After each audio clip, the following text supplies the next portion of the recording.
You're listening to Mr. Open Banking, the only podcast dedicated to exploring the open banking movement. Whether you're a financial expert, banking executive, or everyday consumer, open banking affects everyone and will change the way we interact with our money. I'm Eyal, your host. This episode is brought to you by Radium, powering the world's most trusted data sharing ecosystems.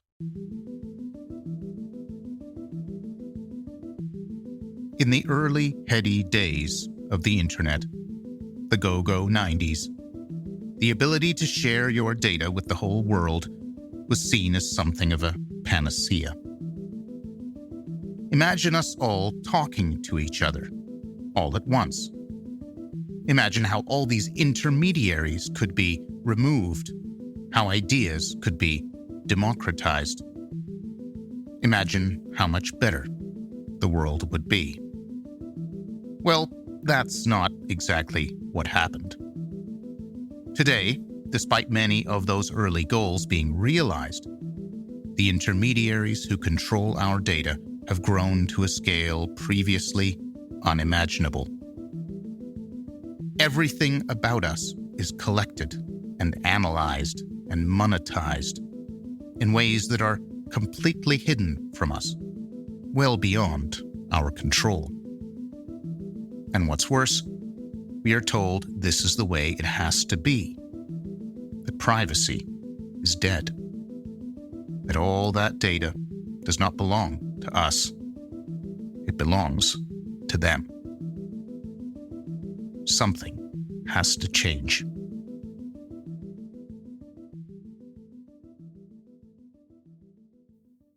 Few question the need to share data in the modern world. Data fuels our digital lives, helping us make decisions, build relationships, and stay organized. To get these jobs done, we willingly share our personal data with various service providers who give us search engines, social networks, and e-commerce. But somewhere in the bargain, those providers encroached far beyond what the typical user was meant to understand. Our personal information, what makes us us, wasn't just given, it was taken, in a way that makes it very hard to get back.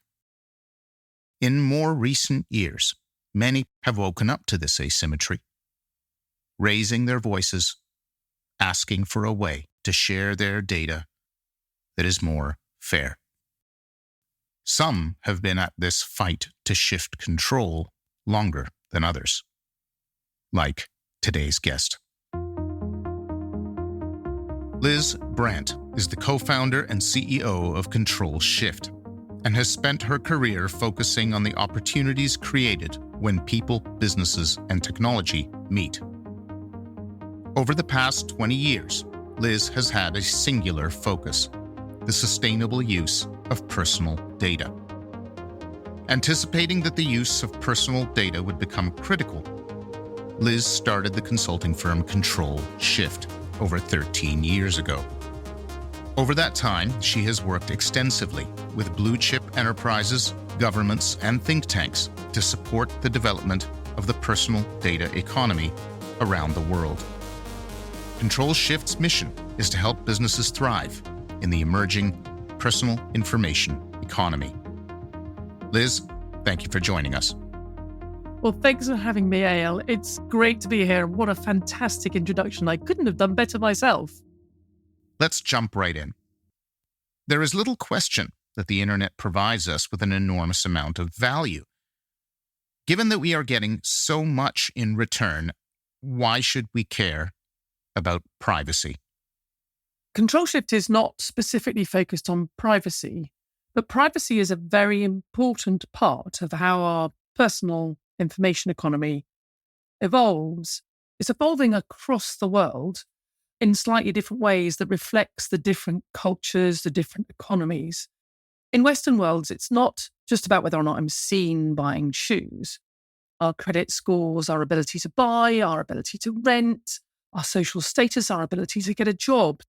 So the data that we are generating all reflects back into those things in our lives. But it's not just that. Privacy supports our social structures. It supports our ability to have relationships. We all interweave our profiles, our personas for different relationships. So privacy has a cohering nature in our social structures.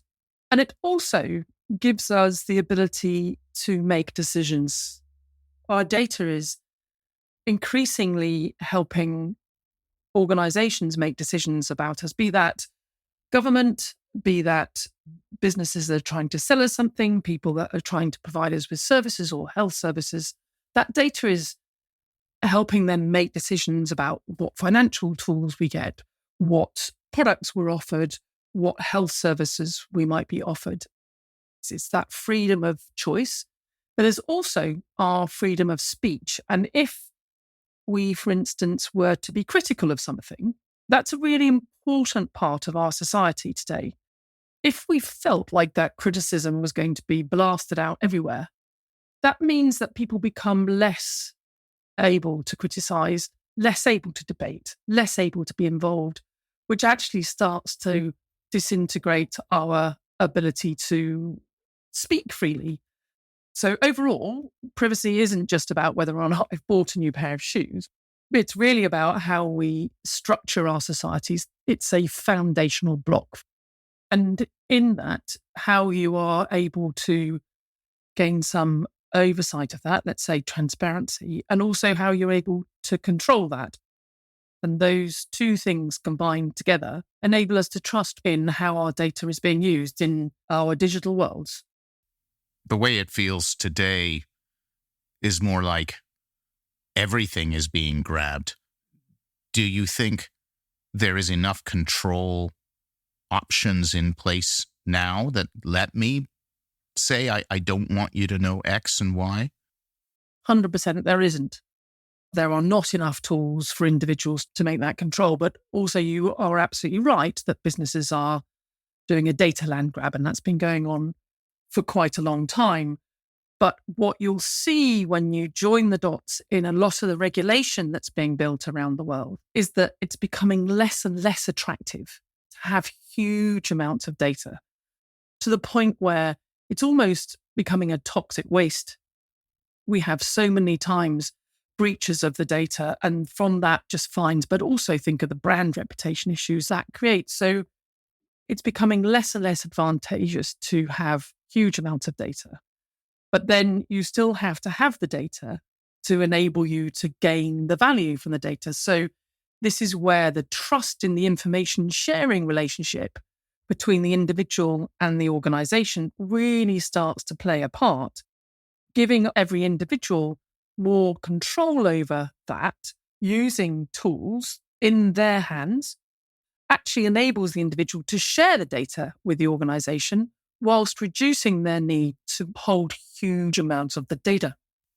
So let's unpack that a little bit. You're not saying, let's shut it all down. The internet today runs on data, and this data that we ostensibly share with service providers. You're not suggesting that we stop doing that, correct? Correct. Data is what economists would call a non-rivalrous asset, where the consumption of a good or an asset such as data by one person does not reduce the amount of value available to others. So with data, multiple people can hold it and use it, and it still holds value for the next person who uses it, which is like a magic money tree for businesses. But where the real magic happens is in the quality of what is shared. Is it verified? Is it clean? Is it of a standard that's usable? And is it timely?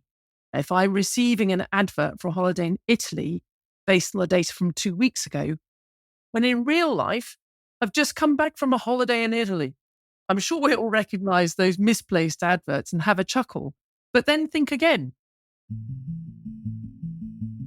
Because those misplaced adverts are costing companies money. And in the end, That's actually included in the price of the product. However, there is another model.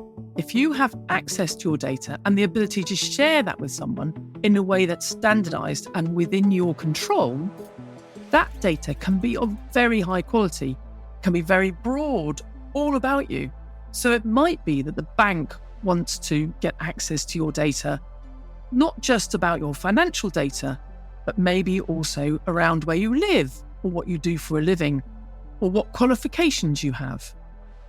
It's less risk, increased trust, and more transparency and collaboration with the user, which creates that foundation of trust with the brand. That's what you describe as the information sharing relationship. Is that right? That I'm looking for an exchange that is fair with these providers? Yes, exactly. And I came out of the customer relationship management market where I told every single business that I helped implement CRM that their data was their crown jewels. They should never share it with anybody. But actually, we've gone beyond that, beyond holding it and storing it.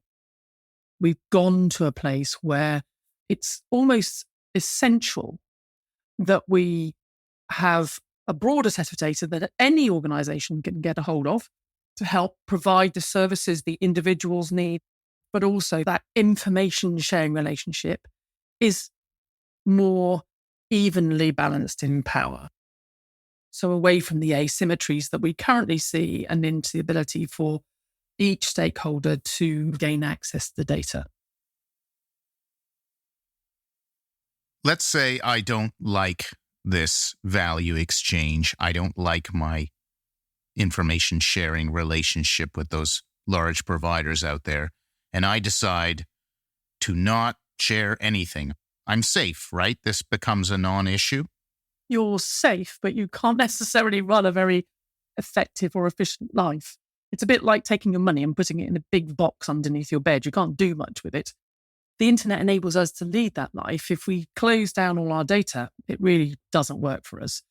This is the balance that all countries are trying to create to enable this new economic growth everybody sees, this balance between privacy and growth, not privacy instead of growth.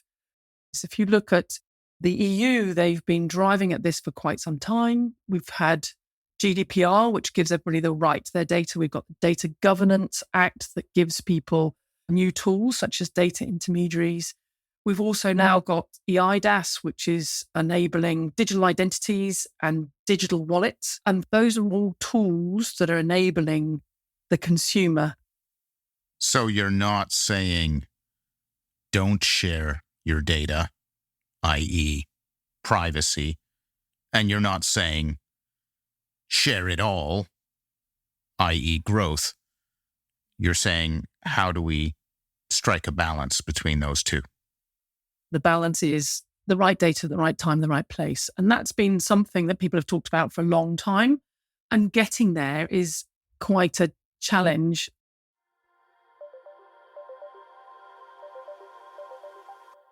Debate about the failings of the modern internet often centers around a single charged word: privacy. For us average internet users, which, let's face it, is everyone, there has long been a feeling that we are being watched. That our online activities are not our own, but shared, whether we like it or not, and sometimes even used against us. More than just advertising fodder, this lack of privacy limits how we act and what we say.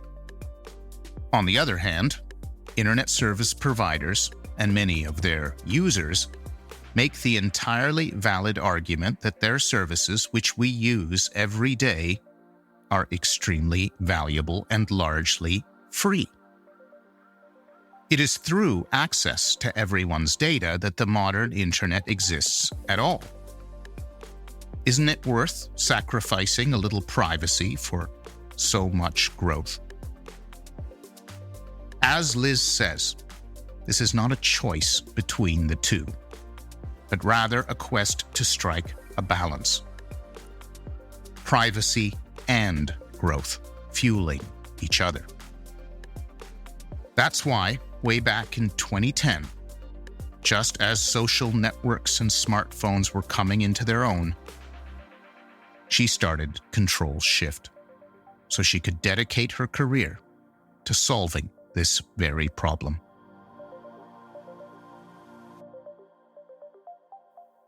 Let's talk about Ctrl-Shift. 13 years ago, that's a long time. Why don't you give us a brief history of the company? When we started the company, we didn't really have that understanding of what it would take to actually manifest the market. We started the business with a vision and a hypothesis that as we all got more data, it wouldn't just be more data, it'd be more personal data, more about us and more reflecting of us as individuals. And as such, we would need this new information sharing relationship to be formed between the organizations that use the data and indeed to enable the individual to use the data.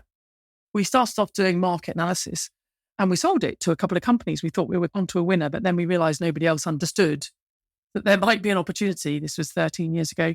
So we weren't able to really sell an awful lot of market analysis, but we did a lot of work with some big strategic organizations, which has been transformational. One of the early pieces of work when we started was with the World Economic Forum back in 2013. And that was on a report called Unlocking Personal Data, which enabled us to really take a view of the possible impact of data on our societies, our economies, and on our safety. Also, we work with Facebook looking at the future paradigm of personal data. And that really started to set up a global engagement with businesses around what does this future of personal data look like? How could that enable us all to flourish? And what types of standards and user experience patterns would we need? And what sort of responsibility would businesses need to take? We involved about 50 different businesses around the world. So the other piece of work that we did, which I think is really critical and we're very proud of, is for the UK government back in 2018. It was for the Department for Digital, Culture, Media and Sport. We looked at the economic opportunity for personal data sharing. And the top line number gets used all over the place. It's 27.8 billion for the UK alone. And interestingly, if you take other studies, they're of a similar ilk. So BCG came up with 30 billion, McKinsey's came up with 50. It's a multiples of 10 billions that can be added to economies. We looked at what that opportunity was and how that might break down across different sectors, but also what were the gaps that we needed to fill to achieve that. And that again came back with some very clear indications of infrastructure, standards, legislation, liability models, but also these really important tools for the individual that help them to manage their data, share their data, and build knowledge of how their data is being used to create that trust. We entered 50 different organizations. We reviewed 200 different academic reports. And we really concluded that there was a market failure that needed to be overcome, which is where governments start to step in. We needed to unblock some of those challenges where if you didn't get the data, you couldn't build the value. If you didn't build the value, you couldn't get the data. So there's this kind of chicken and egg issue, which creates this market failure. So governments are starting to address that with investments into things like digital identity and digital wallets. Those are tools and capabilities that the government are investing in that can actually overcome some of these market failures that we identified in that report. What has changed for you over the years when it comes to how you view this subject of personal data sharing between then, when you founded Ctrl-Shift, and now? What's definitely changed for me is an understanding of what needs to be done to actually achieve this personal data economy. What I think has changed for other people is maybe the understanding of those gaps, but also this new legislation that we have in place that gives people the rights, the new standards that are being put in place that enable us to share the data in a way that makes it easy and valuable to use. And I think that there's another thing that's changing at the moment, which is this slow realization that actually this data can be used in a way that can create even more value than we have before. Really, when you think about it, the data that we're using at the moment primarily enables us to sell more baked beans. That's what I would call it. It's about consumerism. It's about persuading people to buy things. Some of it is used not so pleasantly to influence the way we think and what we do, and some of that can be very destructive. But we use it mostly commercially to get people to buy things. We can do far more things with that data than just sell more baked beans. And by the way, I think if that's the only thing that human beings can think of doing with personal data, then we don't deserve to inherit the earth. Some of the examples that we worked on is in the skills and workforce space, where the ability for individuals to use their data to track forward to the job of their dreams by tracking the skills that they've got against the skills they need for a job totally transforms how they would go about actually getting a job and moving to a place that they really want to get to. Now, that's really important for the individual. It's also really important for our societies as we are transitioning our workplace out of the industrial era into this digital era, and the skills are completely different. So helping people to actually build skills that enable them to get to this new economy and their new jobs is really critical. Singapore has done a great job of that. They've been running this pilot, which is called My Skills Future. And it enables people to do just that. They can go in, they can say, I want to be a flight engineer. It says, what skills have you got? Singapore give them a skills passport. They then say, with those skills, you need to build up 3 new skills. Here's a credit, which government does in Singapore, to build those skills. Once you've done those courses, you put those skills in your skills passport. You can then apply to become a flight engineer. So that is just a critical component of how we transition our economies and our societies, our skills, our jobs into this new economy. You said earlier on, what's changed? And I said some of the infrastructure, but also what has changed is where value is being created in our economies. And in fact, in that, the erosion of the existing business models, increasingly commoditized, which is forcing businesses to look at these new value opportunities.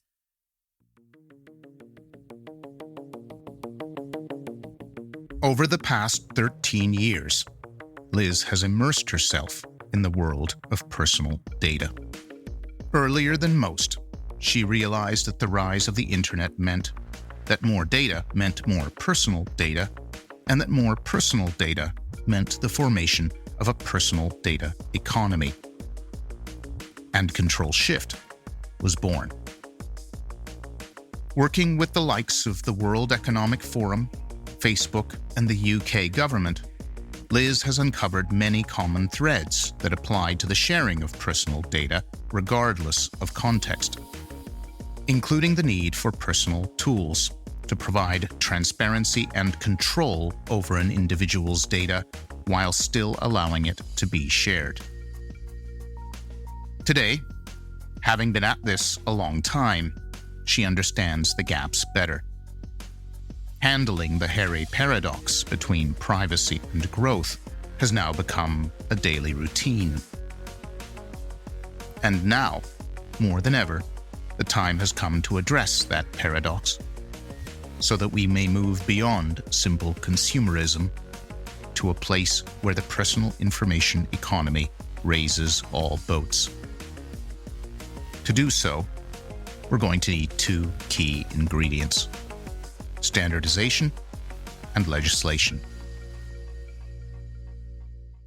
There's 2 concepts you've brought up over and over again through the course of this interview: standardization and legislation. Let's go through each of those in turn. What is the role and importance of standardization when it comes to the personal data economy?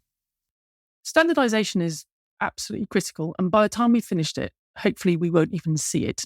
It'll be a moment in time that we'll move past. It's like our railways. If we didn't standardize the rail tracks, then we wouldn't be able to run railways across countries. It's like electricity. If we didn't standardize how we keep ourselves safe, we wouldn't be able to put electricity into our homes. We have to have these standards around the data format, standards around the actual way of accessing the data, around the application interfaces that give us access to that data. That makes the data easy to access and use. The market thrives when it's easy, safe, and valuable. And without one of those three axes, you can't make the market thrive. So without standards, it's not easy. You will get data from one place that will be exactly the same information, but in a completely different format. And you will never be able to use them. You will just spend all of your time cleaning that data and trying to make that data accessible. So a standard to just make things easy. The second concept was legislation. What is the role and importance of legislation when it comes to the personal data economy? Really, there's two things. One is legislation enables us to ensure that we understand what our liabilities are and also gives us a right to that data. So it protects and enables the individual and helps us stay safe. That's the primary role of legislation. Is it also to drive the standardization? Earlier, you mentioned the catch-22 that only governments can resolve. Well, yes, not necessarily the role of legislators and regulators, but definitely a role of government as a convener and maybe cajoler of the market, bringing together organisations to get them to collaborate. So I sit on the core council of what is the UK's Smart Data Programme. And in that programme, there's a huge amount of discussion about whether or not we should force businesses to come to the table with their data. Personally, I am in a place where I think businesses should come to the programme because there's value to be had, because we have created the right environment so that they can access safe and easy data to create that new value. And I think if you force somebody to come to the table, it distorts how they come to the table and what they come to the table with. And I think that we saw that in open banking. When we look at open banking, it created a huge amount of opportunity. It's opened everybody's eyes to what the opportunity is in the market. It started to help individuals understand what the opportunities are and how their data can be used. But the structure has drawn the consent and the management of the data into the organizations. It's not empowering of the individual. The individual, yes, they offer consent, but that consent has to be done for each organization that they're working with. That's okay when there's just 9 organizations, not so difficult. But when you start to get into, let's say, the on average 80 apps that you and I might use on a daily basis, so that's not scalable. And that model was created by banks because they wanted to hold control. And I think they wanted to hold control because they didn't come to the table. If individual consents for organizations are not the right model, what would be a better model? It's quite difficult for people to get their head around because we're talking about something that doesn't exist today in everybody's life, but does exist as a capability. So there are a number of these capabilities in market today that enable you as an individual to manage your data, or they manage it on your behalf and they manage the consents on your behalf. Those are what are being called now data intermediaries. They used to be called personal data stores, personal data lockers, data intermediaries. They might be called digital wallets. There's still quite some debate about whether a digital wallet is a data intermediary or whether the data intermediary is something slightly different. Those data intermediaries act on your behalf. If you wanted to share a part of your data with, let's say, your bank or your insurance company or your automotive company, you can permission them access. all the time. And so that data gets consented once by you to your automotive company, once by you to your bank. It's not 6,000 consents across all of the services that you're using. We started by talking about privacy. The implication, of course, being that you're protecting your privacy from someone like Amazon, Facebook, Google, Apple, pick your poison. Sometimes those organizations are accused of being data monopolies. Is that the other thing that legislation and government is intended to prevent monopolists? Yes, you're right. It's about fair markets. And that is a really critical component.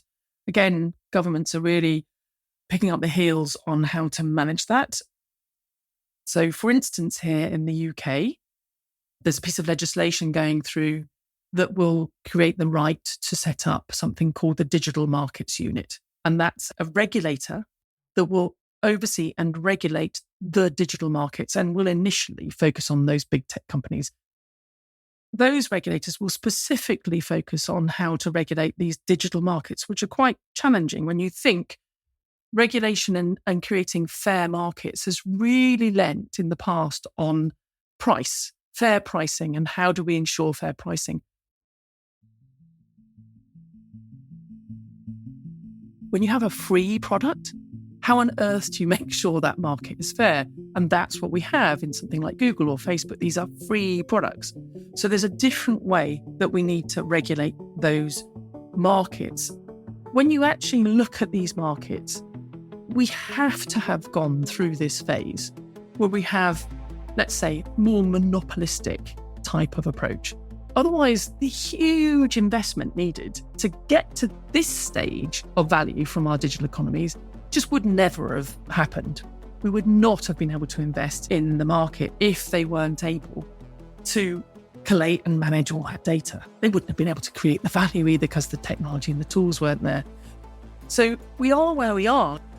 These businesses have created enormous amounts of value, and they have done that by building these huge silos of data that they then manage and manipulate to enable them to offer value.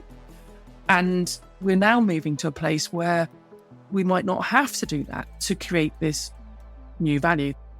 That is going to be challenging for some of those big tech companies. So it might mean they have to change their business models. But governments don't necessarily move very fast, and some of these companies might be able to move faster.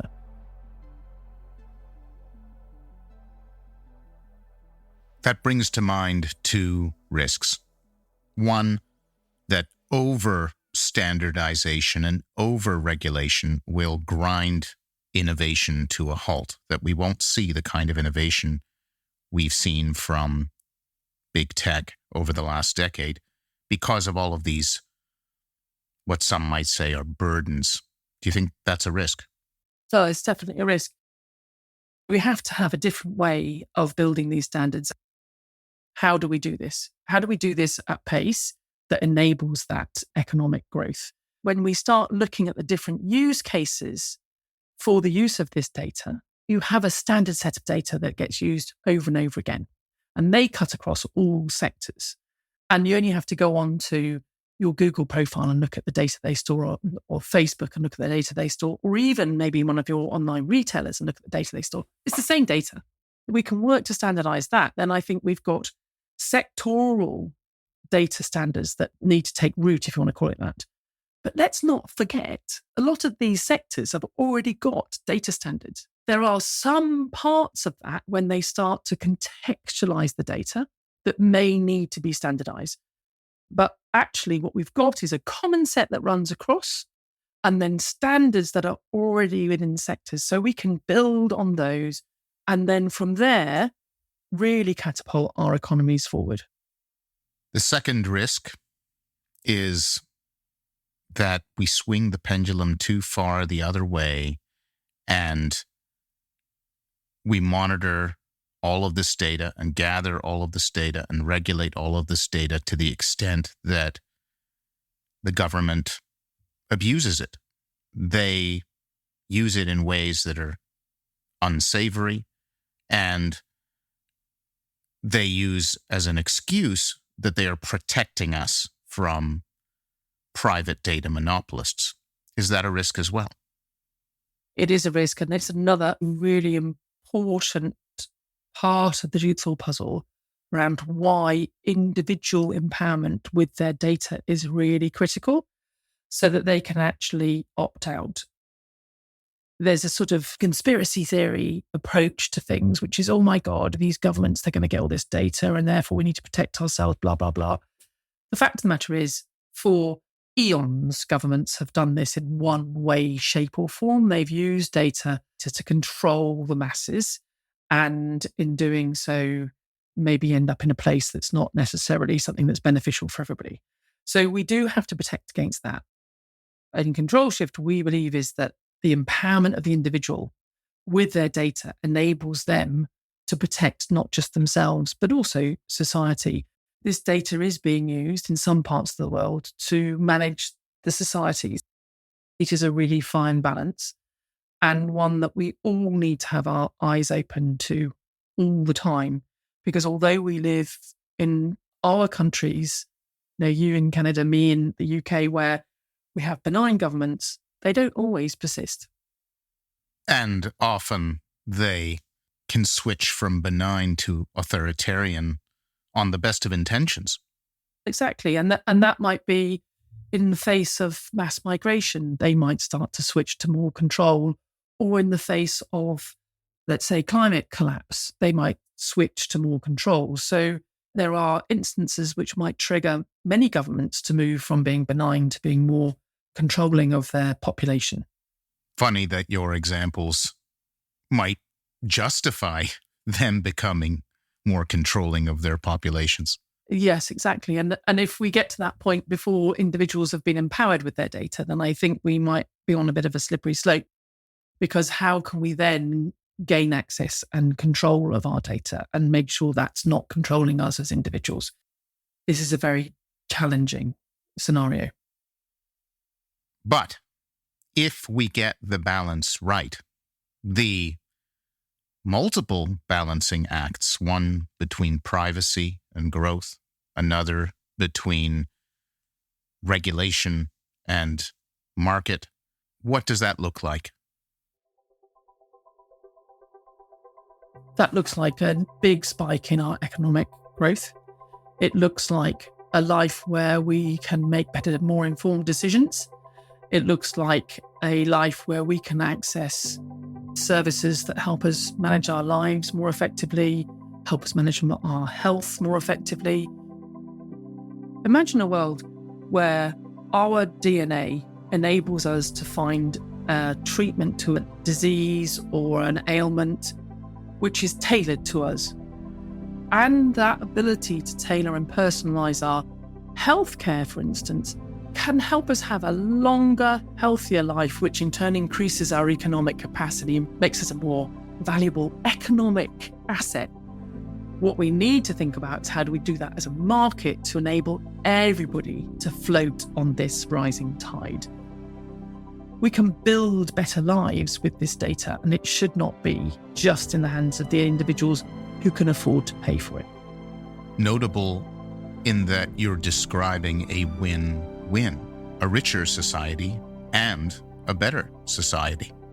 Quite. And a society that reflects in our digital world the values that we all have designed and fought for generations.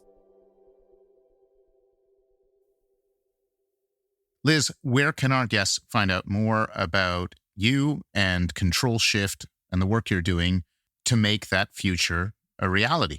Please go to our website. It's controlshift.co.uk. You'll see there some of the services that we offer. One is education. We also provide strategic advisory services that help people build out their strategies, build out their new operating models, business models. And also underneath that, something very important, which is their data ethics. Thank you so much for joining us today. It's been great. It's been fantastic. And thank you very much for inviting me. It's been really great talking to you.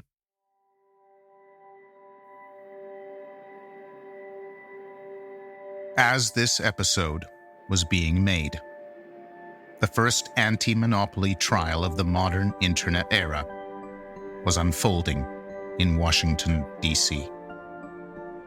The U.S. Department of Justice has taken Google to trial, claiming that it has abused its dominant position in search to block competition and harm consumers. The prosecution has argued that the outcome of this trial will determine the future of the internet itself. Google, they argue, can no longer be the sole gatekeeper for how we find and share information. But when it comes to specifics, their case revolves around Google's various bargains to be the default search engine on too many devices. In response, Google argues that they are the gatekeepers because they have the better product, that when consumers are given a choice, they choose Google anyway, that their privileged position has been earned based on fair competition against the likes of Microsoft and Apple. Notably absent from the trial is any discussion around personal data rights. The prosecution is quite right that this debate will determine the future of the internet. But if the only thing that changes is a reshuffling of the dominant service providers, then nothing will change at all. The personal information economy can be reduced to a tidy acronym: PIE. This pie represents our collective digital future. It is what will drive the future of markets, the future of governments, the future of privacy, the future of growth. The question is not how to slice up the pie between the big techs, but how to slice up the pie between all of big tech and all of us. A fact the legislators in Washington would be wise to embrace. Thanks for listening to Mr. Open Banking, the podcast that explores the ongoing evolution of open banking and its impact on our lives. Make no mistake, the rise of open banking is going to change financial services forever, and we will be covering that story every step of the way. This is your host, Eyal. Until next time.